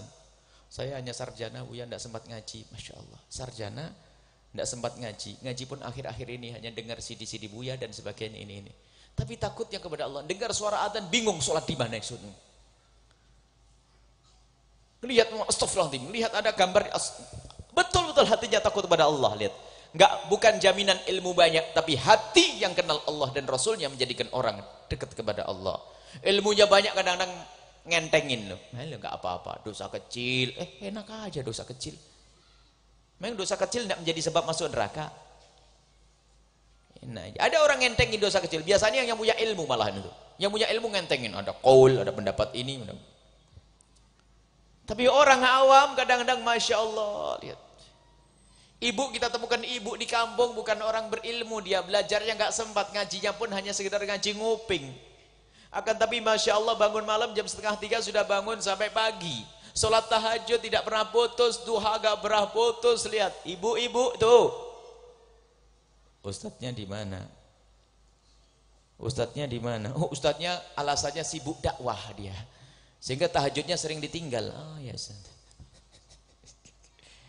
Atau tim dakwahnya itu alasannya sibuk ngurusi dakwah. Perlu kita menghadap kepada Allah. Nyisikan waktu untuk nangis kepada Allah. Baik ini. Jadi perlu kita itu. Sadar itu. Jadi bukan hanya kumpul-kumpul tok insyaallah. Baik, berapa banyak yang sudah kita dapat saat ini? Suami istri harus baik, lihat. Jangan Anda melakukan dosa dengan suami Anda, neraka jahanam. Jangan dolim kepada istri, neraka jahanam. Anakmu tolong perhatikan. Pembantu tolong perhatikan. Kebaikan-kebaikan. Halal haram harus tahu kita. Dan terus kita membaca sejarah Nabi dengan hati. Langsung kita terapkan. Kalau membaca akhlak Nabi, lu mana bagianku? Akhlak Nabi, mana bagianku? Akhlak Nabi, mana bagianku? Bukan hanya sekedar cerita. Dongeng namanya itu. Dongeng itu karena khayal semuanya. Kancil nyuri timun. Itu karena khayal semuanya. Kancil bisa ngomong. Ini ada itu khayal. Cerita Nabi bukan khayal, tapi cerita Nabi untuk kita terapkan dalam diri kita. Baik, saya akan tutup dengan cerita. Akan tutup dengan cerita, insya Allah penutup. Cerita yang indah luar biasa, pencitan Nabi. Mungkin dulu pernah kami sampaikan atau lupa. Ada salah satu sahabat Nabi dan kami sangat senang dengan kisah ini. Kami ulang-ulang di mana-mana. Ada seorang sahabat Nabi yang bernama Tha'labah bin Abdurrahman. Tha'labah bin Abdurrahman itu sahabat Nabi yang umur 15, seperti anak-anak adik-adik kita, umur 15 tahun. Tapi cintanya kepada Rasulullah luar biasa. Penutup ini cerita penutup dan kita tutup. Saking cintanya kepada Nabi, paling bangga dengan Nabi. Bangga dengan Nabi. Jadi kalau disuruh Nabi itu cepat kembali. Disuruh Nabi cepat pulang. Disuruh Nabi langsung balik pulang. Setelah ditanya, kenapa sih kamu kok kalau jalan kok cepat banget? Kata dia apa? Aku tidak sabar pisah dari Rasulullah. Allah. Sallu ala Sayyidina Muhammad. Semuanya diri kita harus berani berkata, aku tidak sabar pisah dari Rasulullah. Sehingga lidah kita akan bersolawat. Bukan menyandungkan lagu-lagu yang enggak itu. Lagu ekor apa itu? Lagu kucing apa itu? Lagu ini. Lagunya aneh-aneh, solawatan. Karena solawat itu kita dekat dengan Rasulullah, bukan pisah dengan Rasulullah. Kemudian Tha'labah bin Abdurrahman itu kalau tidur di satu tempat, di masjid itu ngambil tempat yang sekiranya kalau Rasulullah keluar dari rumah beliau langsung kelihatan. Jadi pengen menjadi orang yang pertama melihat Rasulullah. Dan Rasulullah sangat senang menyuruh Tha'labah bin Abdurrahman karena apa? Orangnya cekatan, cepat. Yaitu tadi alasannya. Kalau disuruh cepat kembali, ingin segera melihat wajah Rasulullah sallallahu alaihi wasallam. Pernah suatu ketika Tha'labah ini ditutus oleh Rasulullah, disuruh pergi ke tempatnya Sayyidina Bakar, ke tempatnya siapakah? Pergilah kau ke sana wahai Tha'labah. Memasuki gang-gang kota Madinah. Cerita ini saya hadirkan karena banyak saat ini maksiat persis yang dilihat oleh Tha'labah ini. Makanya kami selalu hadirkan kisah ini. Tha'labah bin Abdurrahman berjalan. Tiba-tiba di saat melewati gang-gang kota Madinah, di situ ada satu rumah yang tiba-tiba terterpa oleh angin, pintunya yang dari pelepah kurma itu kebuka. Setelah kebuka, di dalamnya rupanya ada kamar mandi, dan kamar mandi zaman dulu bukan seperti kamar mandi sekarang yang tutup dengan kunci rapi, bukan, pakai kain. Sehingga di saat pintunya kebuka, kain itu tersingkap. Di balik kain itu ada wanita yang lagi mandi. Tha'labah bin Abdurrahman melihat sesaat, marratan aw marrataini. Setelah itu sadar, ya Allah, astagfirullahaladzim.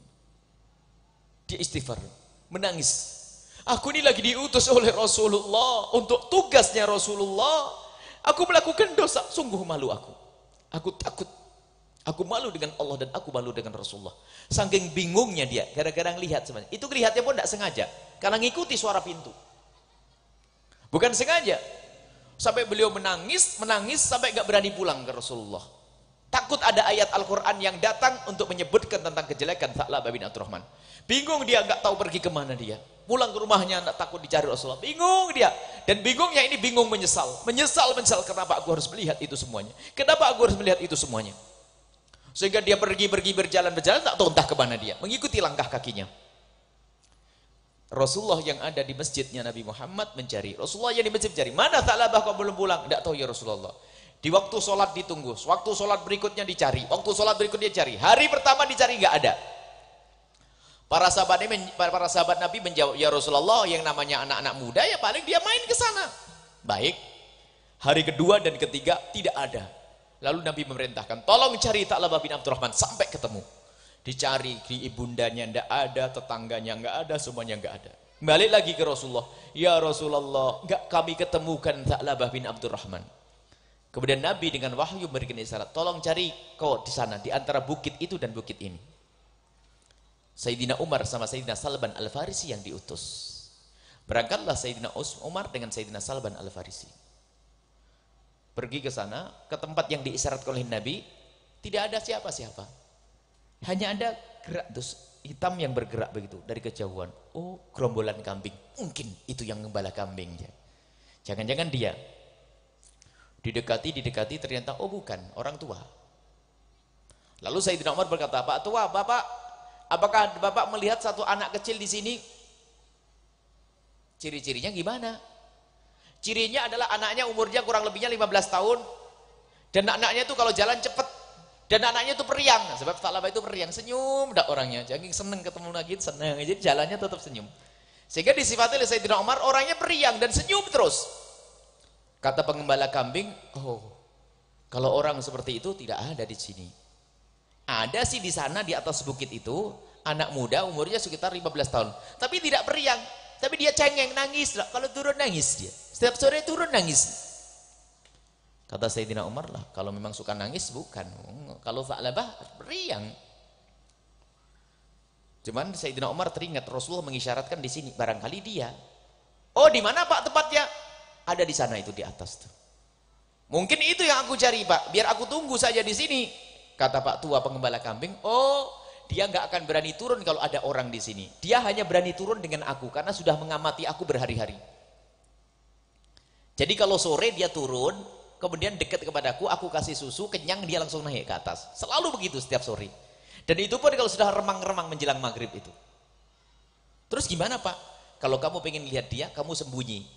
Kata pengembala kambing tadi. Akhirnya Sayyidina Umar dengan Sayyidina Salman Al-Farisi sembunyi di balik batu. Menjelang sore begitu, tiba-tiba betul anak muda itu turun. Di keremangan sore, Sayyidina Umar melihat. Setelah minum susu, persis cara minumnya adalah sangat kenal itu orang. Oh, betul cara minumnya. Ini adalah Tha'labah bin Abdurrahman. Remang-remang, didekati gitu betul. Lalu di saat selesai minum, dan memang gayanya anak ini setelah minum lari. takut dilihat oleh orang. Di saat dia mau lari, diseru oleh Sayyidina Umar bin Khattab. Tha'labah bin Abdurrahman, kaget dia. Siapa engkau? Aku Umar bin Khattab. Aku Salman Al-Farisi. Kenapa kau kesini? Apakah kau diutus Rasulullah untuk menyebutkan kalau telah turun ayat Al-Quran yang mengatakan aku begini-begini? Oh tidak, aku tidak tahu itu. Lalu kenapa kau kesini? Aku diutus Rasulullah. Tidak, aku malu dengan Rasulullah. Jangan dekat kepadaku. Aku jelek, aku kotor. Naik, dikejar oleh Sayyidina Umar.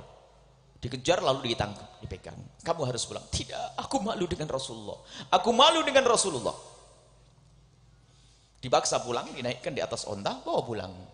Di perjalanan sakit karena terhitung sudah 40 hari. Dicari sampai 40 hari. Jadi hanya minum susu, naik minum susu. Nih. Sampai di rumah diantarkan ke ibundanya oleh Sayyidina Umar. Kemudian setelah diantarkan ke ibundanya, tolong ibu ini dirawat karena sudah lemes, nggak bakal lari dia. Kemudian Sayyidina Umar lapor ke Rasulullah, ya Rasulullah, sudah kami ketemukan Tha'labah bin Abdurrahman. Di mana sekarang? Ada di rumah.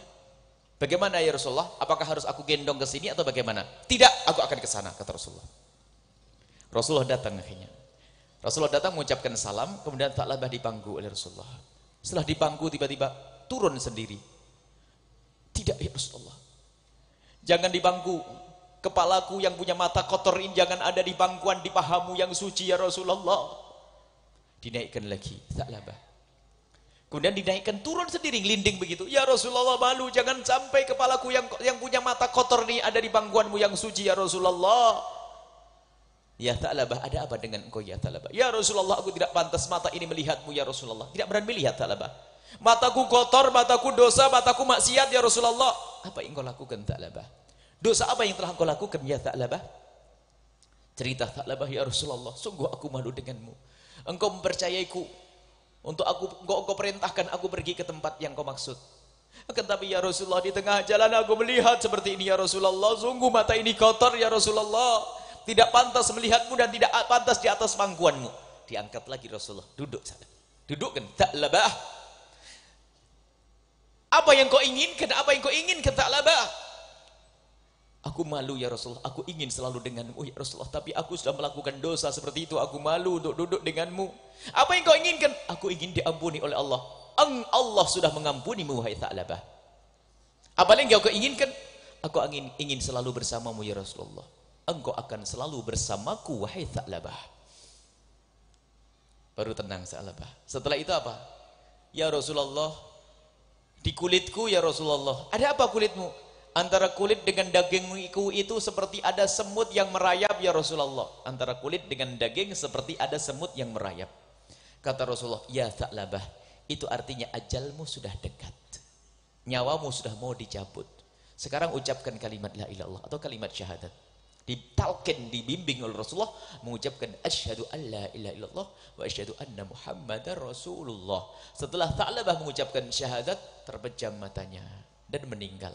Setelah itu dimandikan oleh Rasulullah, dikafani oleh Rasulullah, disolati oleh Rasulullah, dan diantarkan jenazahnya oleh Rasulullah. Dan di saat Rasulullah mengantarkan jenazahnya Tha'labah bin Abdurrahman, Rasulullah itu berjalan tuh dengan jinjit. Sampai Sayyidina Umar berkata, ya Rasulullah, tempat ini luas, kenapa engkau berjalan seperti itu? Seperti sempit ya Rasulullah. Rasulullah bersumpah, demi Allah, aku melihat malaikat pada turun menggiring mayatnya Tha'labah bin Abdurrahman sampai aku hampir tidak punya tempat untuk menginjakkan kakiku. Sallu ala Sayyidina Muhammad. Lihat, pecinta Rasulullah dicari oleh Rasulullah, ditalkin oleh Rasulullah, dimandikan oleh Rasulullah, dikafani oleh Rasulullah, disolati Rasulullah, digiring jenazahnya oleh Rasulullah, bahkan malaikat pun datang mengiringnya. Bagaimana tandanya orang mencintai Rasulullah? Lihat, hanya melihat maksiat gitu, tak melihat aurat sepintas saja sudah takut ditinggal Rasulullah. Dan sekarang aku pecinta Nabi Muhammad kok yang dilihat enggak ini, lihat di HP-mu ada apa, di internet, di laptopmu ada apa, di itu ada apa. Ini hanya sekedar melihat sepintas, lalu hanya kelambu tersingkap lalu kelihatan, takut ditinggal oleh Rasulullah. Semoga Allah mengampuni kita semuanya. Semoga Allah memudahkan kita untuk meninggalkan kemaksiatan itu. Semoga Allah menjauhkan kita dari sebab-sebab kehinaan dengan kasih sayang Allah. Baik, lihat, akan takut dari kemaksiatan, Ayo kita menjadi Tha'labah bin Abdurrahman di hari ini. Aurat ada di mana-mana. Tidak hanya aurat yang di pinggir jalan, kadang aurat ada di HP kita sendiri. Jangan percaya dengan fatwa sebagian ulama bicisan yang mengatakan melihat gambar porno nggak apa-apa. Awas, hati-hati. Ini adalah fatwa bicisan yang menjerumuskan. Kalau ada seorang ustadz hobi melihat gambar porno, dia hobinya dia, jangan disebarkan ke umat, jangan mengajak umat lain untuk melihat yang demikian ini. Kita perlu menjaga mata kita, kita menjaga hati kita. Baik, ingat Allah Maha Luas dengan pengampunannya. Yang pernah melakukan hal-hal semacam itu, kehinaan-kehinaan itu, ketahuilah Allah Maha Luas. Yuk kita berusaha untuk kembali kepada Allah, tobat. Maka ingat, cinta Nabi Muhammad yang membentengi itu semuanya. Semakin orang cinta kepada Rasulullah, semakin susah melakukan maksiatan. Bukan urusan melihat aurat. Hanya contoh dari dalam diri Tha'labah bin Abdurrahman adalah melihat aurat yang tersingkap, dan itu pun marratan aw marrataini, sesaat sekali melihat. Tapi ternyata dia takut. Karena takut, karena cintanya kepada Rasulullah, takut ditinggal Rasulullah, ternyata malah dicari oleh Rasulullah sallallahu alaihi wasallam. Ayo kita lagi-lagi jangan cerita itu hanya untuk orang lain, untuk kita sendiri. Kembali kepada Allah. Mungkin kita harus banyak istighfar semuanya. Di tempat kerja kita, di jalan-jalan kita semua. Masya Allah. Kita susah meninggalkan itu semua. Tapi ingat Rasulullah. Di saat kita melihat yang itu, ingat Rasulullah. Ya Allah, jangan sampai ini penghalang antara kami dengan Rasulullah. Baik, mari kita tutup dengan doa. Jangan lupa majelis di sini apa? Setiap apa? Setiap malam Senin, Minggu. Setiap malam Setiap malam Sabtu, Ahad ketiga. Setiap malam Sabtu, Ahad ketiga. Dan juga jangan lupa, kalau kemarin adalah satu hati di Al-Bahjah, maulid di Al-Bahjah 1. Nanti ada maulid di Al-Bahjah 2, mohon ada rombongan datang di tempatnya Ustaz Syed. Tanggal berapa? 20 Rabiul Tsani. Rabiul Tsaninya? Berapa? 30 Rabiul Tsani? Bukan, 30, ente salah. Berapa? 20 Rabiul Tsani 31 Januari.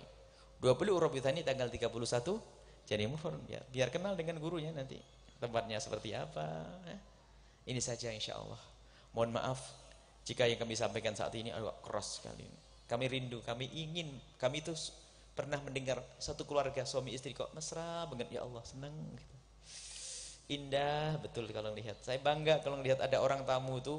Saya paling sumpek kalau hari Senin buka konsultasi itu ribut tok. Ya kan buka konsultasi setiap hari Senin itu pusing saya. Paling hari yang bikin saya suntuk tuh hari Senin pagi itu. Sebab kita buka konsultasi ribut tok rumah tangga orang nih. Suatu ketika ada orang datang, Masya Allah, sama istrinya tuh gini-gini terus, nggak sabar. Kalau ngomong tuh selalu aja sama istrinya begini, sama suami begini. Ya Allah, senengnya. Seandainya yang datang kepadaku begini semuanya, nggak cepet tua saya itu. Lah kok setiap hari Senin konsultasi kok ribut? Ini orang pada gila kayaknya. Rumah tangga kan mestinya indah, kok berantem tuh ada apa? Sakit karena kurang dekat dengan Rasulullah. Insya Allah ya diamalkan. Makanya saya tuh keras ibu. Saya keras, saya pengen ibu indah. Para bapak, saya ingin hidup indah di rumah, mesra semuanya, bahagia semuanya. Itu muqaddimah surga sebelum masuk surga Allah Subhanahu wa taala. Bismillahirrahmanirrahim. Alhamdulillahirabbil alamin. Allahumma shalli ala sayyidina Muhammad wa ala ali sayyidina Muhammad. Irhamna wa la tu'adzibna wansurna wa la takhdhulna wa afina wa la tumritna wa akrimna wa la tuhinna wa athirna wa la tuthir alaina innaka ala kulli syai'in qadir. Allahumma ya Allah. Ya Allah, muliakan kami dengan kecintaan yang sesungguhnya kepada kekasih-Mu Nabi Muhammad. Cinta yang sesungguhnya bukan sekedar pengakuan dengan lidah kami, ya Allah. Seperti Engkau mudahkan lidah kami mengaku cinta, kami mohon mudahkan hati kami mencintai secara sesungguhnya, ya Allah. Ya Allah, Engkau Maha tahu tentang keadaan kami semua, ya Allah. Ya Allah, ya Allah, ya Allah. Dan mudahkan kami untuk meniru kekasih-Mu Nabi Muhammad, mencontoh kekasih-Mu Nabi Muhammad, ya Allah. Ya Allah, ya Allah, guru kami, guru kemesraan, guru keindahan, ya Allah. Guru kemesraan dan guru keindahan, maka kami mohon wujudkan keindahan dalam rumah tangga kami. Suami istri yang saling mencintai karenamu, suami istri yang kenal kekasih-Mu Nabi Muhammad, suami istri yang menjalani hidup sesuai dengan yang diajarkan kekasih-Mu Nabi Muhammad. Ya Allah, jauhkan kami semua dari kehinaan dan kemaksiatan, ya Allah. Jauhkan kami dari segala kehinaan dan kemaksiatan, ya Allah. Maka kami mohon ampuni dosa kami, ya Allah. Atas segala dosa-dosa kami ya Allah ampuni, sungguh kami ya Engkau maha tahu tentang dosa kami, dan sungguh dosa kami sangat besar ya Allah. Kami takut dengan dosa-dosa yang pernah kami lakukan itu ya Allah. Lalu kami tidak bisa bertemu dengan kekasih-Mu Nabi Muhammad nanti di akhirat ya Allah. Kami mohon ya Allah, siapapun yang datang ke tempat ini pendosa seperti apapun dia, kami mohon berikan kesadaran dan ampuni ya Allah. Mata kami sering melihat yang haram, sering melihat aurat, sering melihat yang Engkau murkai. Tapi kami tahu ya Allah Engkau maha pengampun, maka ampuni kami. Telinga kami sering mendengar sesuatu yang Kau haramkan. Mulut kami sering berucap yang Kau haramkan ya Allah. Anggota tubuh kami ya Allah, Engkau maha tahu ya Allah dosa yang pernah kami lakukan dengan anggota tubuh kami ini ya Allah. Tangan kami, kaki kami dan semua anggota tubuh kami. Maka kami mohon ya Allah Engkau maha tahu, ampuni kami ya Allah. Dan hentikan segala kemaksiatan yang kami lakukan dengan kasih sayang-Mu ya Allah. Jangan sampai kami hanya sekedar kumpul-kumpul seperti ini, tapi tidak ada buahnya. Kami ingin buahnya kami rasakan di diri dan keluarga kami. Kami ingin jauh dari segala kemaksiatan ya Allah. Ada satu dosa ya Allah yang kami masih sering melakukannya ya Allah. Dan Engkau maha tahu tentang dosa itu. Dan kami tahu kalau itu haram ya Allah. Bahkan di saat kami melakukan dosa itu, kami sadar kalau itu haram. Tapi begitu susah kami meninggalkan dosa yang itu ya Allah. Kami mohon ya Allah, hentikan dengan kasih sayang-Mu dan ampuni kami ya Allah. Ampuni kami semua ya Allah. Jauhkan ya Allah kami dari sebab-sebab kehinaan ya Allah. Kami takut tidak bisa bertemu dengan kekasih-Mu Nabi Muhammad. Jauhkan kami dari zina yang busuk dan kau hinakan. Yang saat ini sebab zina ada di rumah kami, ada di saku kami, ada di tas kami. Pembangkit syahwat ada di mana-mana ya Allah. Kami mohon jauhkan kami semua dari zina yang busuk, hina dan kau hinakan ya Allah. Dan kami mohon ya Allah, jika ada di antara kami ada hamba-Mu yang pernah terpleset dalam hina dan busuknya zina, jika ada di antara kami ini ada hamba-Mu yang pernah terpeleset dalam hina dan busuknya zina, wahai Zat yang maha pengampun, ampuni mereka ya Allah. Hentikan dari kehinaan itu. Tutup aib mereka di dunia dan tutup aib mereka di akhirat. Dan bencikan mereka dengan zina ya Allah. Tutup aib mereka ya Allah. Jangan biarkan mereka terus larut dalam kehinaan dan kebusukan zina itu ya Allah. Jauhkan kami dari makan riba. Maka kami mohon siapapun yang saat ini masih berurusan dengan riba ya Allah, Allah kami mohon berikan kesadaran kepada mereka. Buka pintu halal ya Allah. Mudahkan mereka untuk mendapatkan yang halal penuh berkah. Dan jauhkan mereka dari keharaman itu ya Allah. Jauhkan kami dari berjudi ya Allah. Jauhkan kami dari meninggalkan solat. Jauhkan kami para suami ini dari berbuat zalim kepada istri-istri mereka ya Allah. Dan jauhkan para istri ini dari berbuat zalim kepada suami mereka. Kami mohon wujudkan keindahan dalam rumah tangga kami. Dan kami mohon ya Allah, jika ada di tempat ini suami yang zalim kepada istri mereka ya Allah, itu ahli neraka yang berjalan di atas bumi, maka kami mohon lembutkan hati mereka ya Allah. Jangan sampai yang kami perdengarkan hanya di telinga mereka, jadikan hati mereka mendengar ya Allah, sehingga kembali akan lemah lembut dengan istri mereka dan penuh kasih sayang ya Allah, dan jadikan dia ahli surga. Dan ya Allah, jika ada di antara para istri ini ya Allah yang dia sering menuntut kepada suami, berbuat zalim kepada suami, kasar kepada suami, maka itulah ahli neraka yang berjalan di atas bumi. Maka kami mohon jika ada wanita yang seperti itu, kami mohon wahai Zat yang Maha Mulia, ampuni mereka, berikan kesadaran, berikan kelembutan hati sehingga mereka semakin lembut dengan suami mereka, sehingga hidup mereka semakin indah. Sungguh kami tidak rela ya Allah jika ada di tempat ini ada orang masuk neraka-Mu ya Allah. Kami tidak rela ya Allah. Kami mohon jadikan kami semua ahli surga ya Allah. Yang sempit rizki lapangkan dengan rizki yang halal penuh berkah, yang sakit sembuhkan, yang punya hutang mudahkan kami dalam bayar hutang-hutang kami. Dan kami mohon ya Allah, jaga anak-anak kami ya Allah. Jangan sampai di antara kami salah mendidik anak-anak kami, mengarahkan anak-anak kami ya Allah. Kami ingin anak kami kenal Engkau ya Allah. Mudahkan kami membimbing anak-anak kami agar semakin kenal kepada kekasih-Mu Nabi Muhammad, sehingga anak kami menjadi anak ahli surga ya Allah. Ya Allah, ya Allah, Engkau maha tahu tentang keadaan kami. Ampuni orang tua kami dan guru-guru kami ya Allah. Berikan kasih sayang-Mu kepada mereka ya Allah. Para murid-murid kami semua, berikan bimbingan kepada mereka semua. Para orang tua mereka, berikan bimbingan kepada mereka semua. Dan berikan kasih sayang-Mu kepada kepada mereka. Ya Allah, yang sakit sembuhkan ya Allah. Yang punya hutang mudahkan mereka dalam membayar hutang mereka ya Allah. Yang sudah menikah wujudkan keindahan dalam rumah tangga mereka, wahai Zat yang Maha Kasih. Yang belum menikah ya Allah, yang belum menikah jaga kehormatan kemuliaan mereka ya Allah, dan mudahkan mereka untuk mendapatkan pasangan orang-orang mulia yang Kau muliakan, yang menjadi sebab mereka mulia di dunia dan di akhirat ya Allah. Amin ya Rabb. Ya Allah, yang belum menikah jaga kehormatan, mudahkan mereka untuk mendapatkan pasangan orang-orang mulia yang Kau muliakan, yang menjadi sebab mereka mulia di dunia dan di akhirat. Dan cukupkan kami dengan yang halal darimu ya Allah, cukupkan kami dengan yang halal darimu ya Allah, sehingga kami tidak butuh lagi dengan yang haram. Panjangkan umur kami dalam ketaatan serta sehat walafiat. Dan kami mohon ya Allah, semua yang telah berjuang di tempat ini, berikan ketulusan ya Allah. Yang telah berjuang di majelis ini ya Allah, yang telah berjuang di majelis ini, berikan ketulusan kepada mereka semua ya Allah. Jangan sampai apa yang mereka lakukan tidak bisa mereka lihat kelak di surga ya Allah. Dan dikirimkan kepada kami pejuang-pejuangmu yang tulus dan ikhlas, ahli surgamu. Semua yang telah berjuang bersama kami, berikan ketulusan dan keikhlasan. Jadikan perjuangan itu sebab kebaikan mereka di dunia dan di akhirat, untuk diri dan keluarga mereka dan keturunan mereka semua. Dan kami mohon berikan kepada kami dan mereka semua husnul khatimah ya Allah, husnul khatimah ya Allah, mati dalam keadaan iman. Dan kami mohon ya Allah, jadikan ucapan kami ya Allah, jadikan ucapan kami di akhir hayat kami kelak, saat Engkau hendak mencabut nyawa kami ya Allah. Kami ingin saat itu ya Allah, hati dan lidah kami mampu mengucapkan kalimat agung dan mulia, la ilaha illallah Muhammadur Rasulullah, la ilaha illallah Muhammadur Rasulullah, la ilaha illallah Muhammadur Rasulullah sallallahu alaihi wasallam. Rabbana atina fid dunya hasanah wa fil akhirati hasanah wa qina adzabannar. Wa sallallahu ala sayyidina Muhammadin wa ala alihi wa sahbihi wasallam, walhamdulillahi rabbil alamin. Al-Fatihah.